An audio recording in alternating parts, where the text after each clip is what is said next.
السلام علیکم دوستوں، آج کی اس ویڈیو میں ہم بات کریں گے اسرائیل کی ریڈ ہیفر کے بارے میں اور کس طرح یہودی اور مسلمان دونوں مذہب کے نظریات میں اس کی کیا اہمیت ہے۔ ریڈ ہیفر ایک خاص قسم کی گائے ہے جسے یہودی دین میں قربانی کے لیے استعمال کیا جاتا ہے۔ اسرائیلی تو ریڈ ہیفر کو قیامت کے قریب آنے کا نشانہ مانتے ہیں۔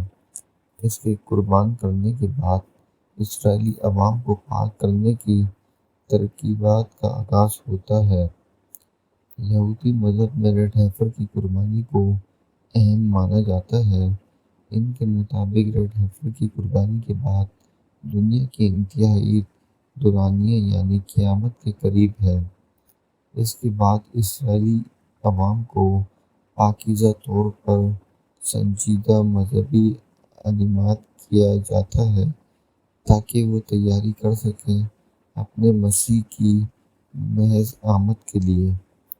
اسلام میں بھی ریڈ ہیفر کے بارے میں مخصوص ذکر ہے، البتہ مسلمانوں کی مطالعات میں اس کی اہمیت کم ہوتی ہے۔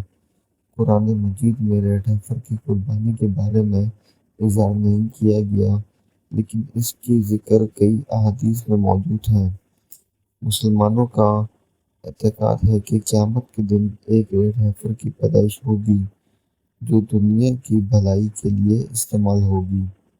موازنہ یہودی اور مسلمان دونوں دینوں میں ریڈ ہیفر کے بارے میں مختلف نظریات ہیں، لیکن ان کا مشترکہ یہ ہے کہ دنیا کے آخری دورانیے اس کی اہمیت بڑھ جاتی ہے۔ ہمیں یہ بات یاد رکھنی چاہیے کہ ہمارا موقف بنیادی طور پر ہمارے اپنے عقائد اور تعلیمات پر مبنی ہونا چاہیے۔ آخر میں ہمیں یہی یاد رکھنا چاہیے کہ ہمارے دینی عقائد ہمیں احترام اور برابری کی دعوت دیتے ہیں، اس لیے ہمیں ہمیشہ دوسروں کے مذہب کے عقائد کو احترام سے نظر انداز نہیں کرنا چاہیے۔ شکریہ۔